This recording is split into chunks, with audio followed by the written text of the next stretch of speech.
I'm Tina from Kinship Nutrition. Welcome back to my kitchen.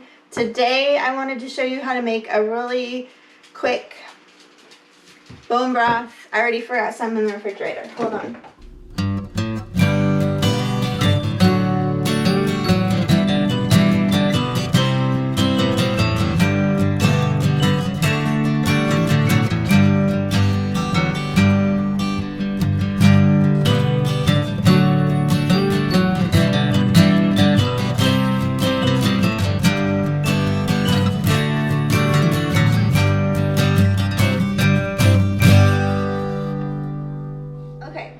So I wanted to make a super quick bone broth, but first I wanted to talk about the difference between stock or chicken broth and bone broth.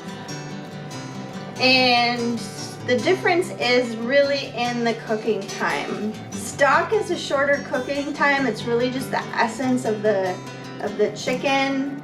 It doesn't cook long enough to extract minerals from the bone or break down the connective tissue.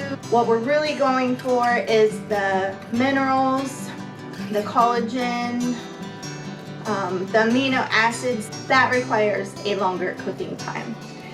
We can shorten that cooking time by using something like an Instant Pot. I'm actually a newbie to the Instant Pot. I'm just going to show you how to do it in here, but I've typically done it in a slow cooker. I've used a slow cooker and left the bones in for, I've done it up to 4 days before, but typically about a day to 2 in the slow cooker. You can do it on the stovetop. You can do it on a stovetop pressure cooker. So if you don't have an Instant Pot, don't worry about it. There's other ways to do it. I'm just gonna show you how to do it fast and easy. Okay, so let's just get started. So we're gonna start with the chicken. The better quality chicken, the better quality bone broth you're gonna have, because what your chicken is eating is what you're ultimately getting in the nutrients. So I got this chicken from Whole Foods. It's a Mary's brand heirloom chicken. An heirloom breed is a slower growing breed. Most of the chicken on the markets today are grown for speed. They're not grown for flavor and nutrient density. In a perfect world, I would break down the chicken, utilize the breasts, the legs, thighs, and wings, roast the bones because that adds a layer of flavor, and then made the stock from it. But guess what? No time.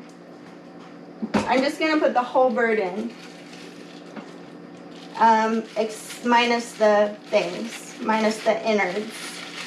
Except if there's a neck in here, we're just gonna go ahead and put the neck in.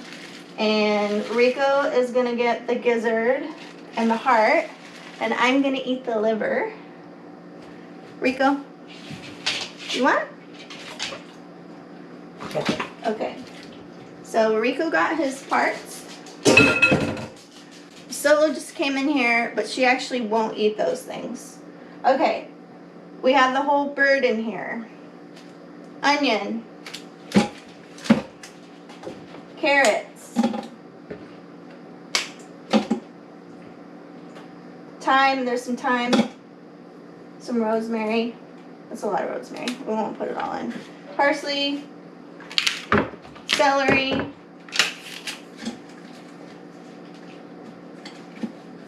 and now I'm going to fill this to the fill point with water.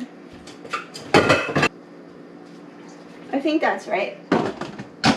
Okay, so now I'm going to put in a little lemon juice. A lot of people use apple cider vinegar, and I actually prefer to use lemons.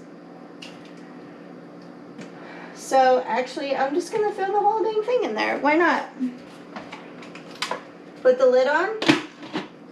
Gosh, I hope I have everything in here. If there wasn't meat on the bone, I would probably cook it a little bit longer. But because there's meat on there, I don't want to cook it so that I'm cooking the meat too much, especially the breast. So normal pressure, an hour, 20 minutes.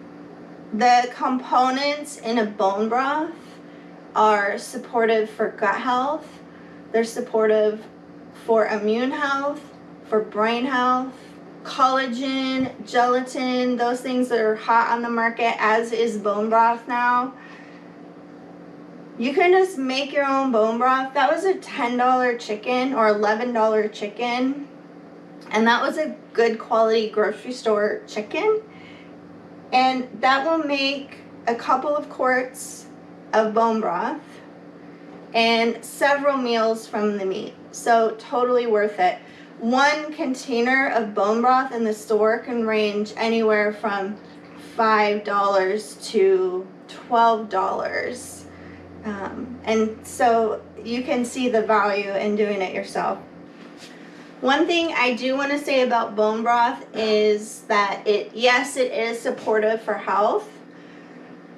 It is a great complement to foods that you're cooking, rice, soup, and sauteed greens, but it's not a magic bullet, nor is collagen, nor is gelatin.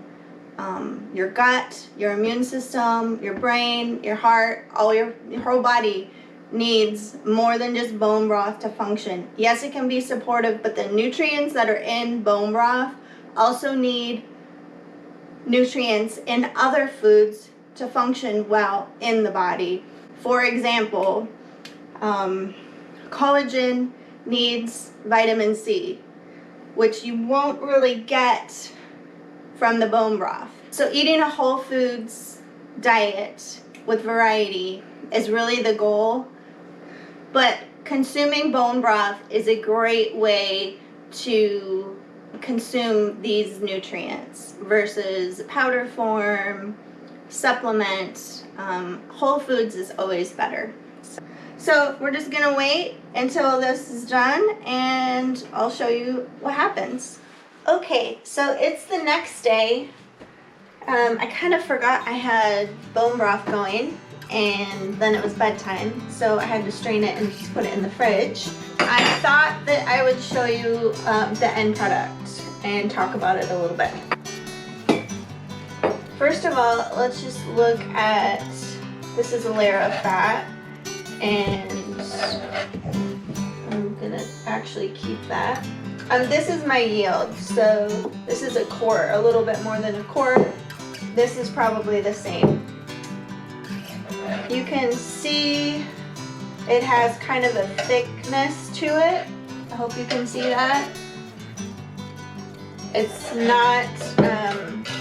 not gelatinous, but it is thick. That is because the collagen in the connective tissue and in the bone is extracted. That becomes gelatin, which is what we consume. So if you want the whole food form of collagen, bone broth is the way to go. So let's look at the meat. So the whole reason why I did the whole bird as opposed to just the bone is to kind of kill two birds with one stone. One, make bone broth. Two, cook off some meat that can be utilized for other things like soup or tacos or chicken salad or whatever. What we have here is the meat basically just came right off the bone, which is what we're looking for. And also, you can see that if I just push on the bone, it just comes right apart. This will, if we were just doing bones alone and cooking it longer, these would just crumble in my hand. Right now they're just kind of falling apart. Some of this still has a lot of integrity, but I can easily just snap it.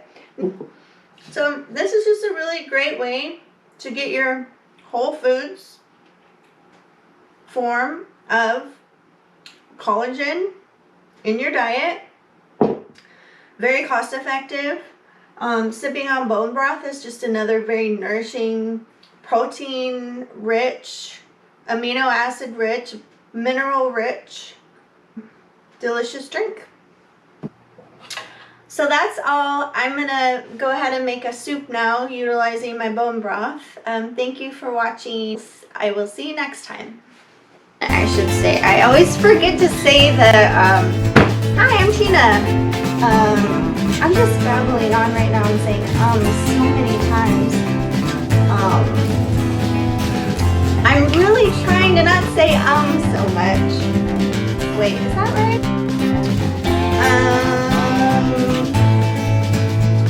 So it's the next day and my bangs aren't greasy like they were last night.